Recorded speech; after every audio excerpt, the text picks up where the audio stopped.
در قرآن عظیم الشان میگه که الله برای بعضی انسان ها بچه میده، برای بعضی انسان ها دختر میده، برای بعضی انسان ها پسر و دختر هر دویش میده، و بعضی کسی دیگه بعضی انسان هست که او عقیم میسازن، نه پسر برش میده نه دختر میده.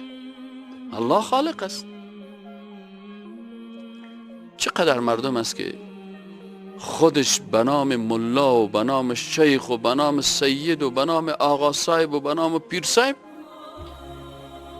صفت خلق کردن خالق یا به خود یا به یک شخص دیگه نسبت میده.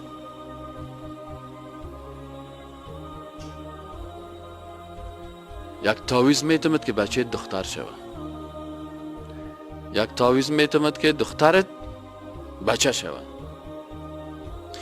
یک تعویض میتمد که خدا برات بچه و دختر مقدر نکرده، من تقدیر تغییر میتم برات بچه و دختر میتم. مست نیست.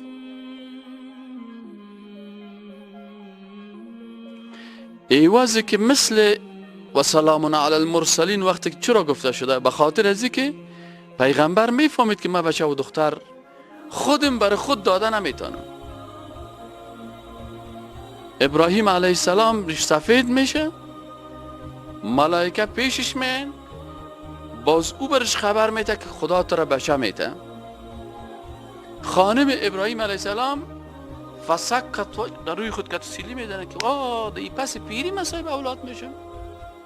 هل اتاک حدیث ضیف ابراهیم المکرمین اذ دخلوا علیه فقالوا سلام قال سلام قوم منکرون. میگه یک تعداد میمان آمدن پیش ابراهیم علیه السلام و برش سلام دادن، گفت سلام علیکم، شما کسایی هستین که من شما را نمیشناسم. خب خلاص میمان است دیگه. فراغ الی اهلی، رفت ابراهیم علیه السلام پیش اهل خود، اعضای خانواده خود، اهل بیت خود. اهل بیت چی را میگه؟ خانم و فامیل خود رفت. و وقتی که پیش اهل بیت خود رفت، اهل بیت خود رفت، فجاء بعجل سمین، یک گوسالی خوب چاقه، غذا پخته کرد، کبابش کرد یا شوروا کرد یا هر چی کرد، آوردی رو پیش میمانای خود. مان که بخورین.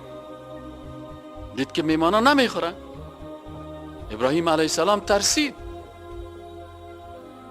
قالوا لا تخف، گفتن نترس، ما غذا به خاطر از این نمیخوریم که ما ملک هستیم. و بشروه بغلام علیم. قرآن میگه برای ابراهیم علیه السلام اونا بشارت دادن. خب ابراهیم علیه السلام برای خود بچه داده میتونست؟ نه، ملائکه برش خبر دادن که الله برای تو دی سن پیری بچه میده.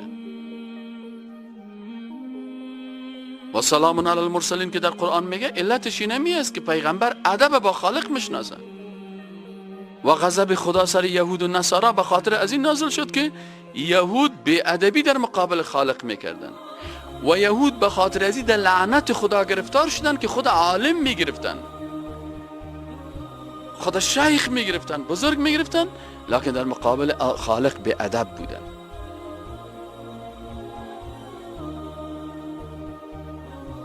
کاف ها یا عین صاد ذکر رحمت ربک عبده زكريا إذ نادى ربه نداء خفيا قال رب إني وهن العظم مني واشتعل الرأس شيبا. بخوانین ترجمهش که چی میگه قرآن عظیمشان. قصه زکریا علیه السلام میگه که زکریا علیه السلام آمد به پروردگار روی خدا دور داد و رفت در بیت المقدس. در اونجا بود که ربی ای پروردگار من اینی مکستم وهن العظم منی، استخوانایم پوسیده شدن، واشتعل رأس شیبی، پروردگارا سرم سفید شدن، ولم اکن بدعائک ربی شقیا، پروردگارا ما از اولاد بچه پیش قبر کدام پیغمبر نرفتیم که برای ما بچه و دختر بتی، بر تو رجوع کردیم برای ما اولاد بتی.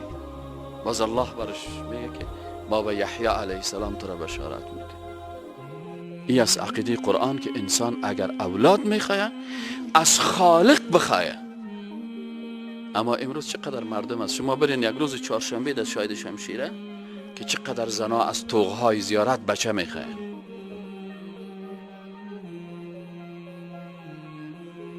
برین سعی کنین که چقدر انسان ها سر خود در دیوار زیارت میزنه برای ما بچه بده.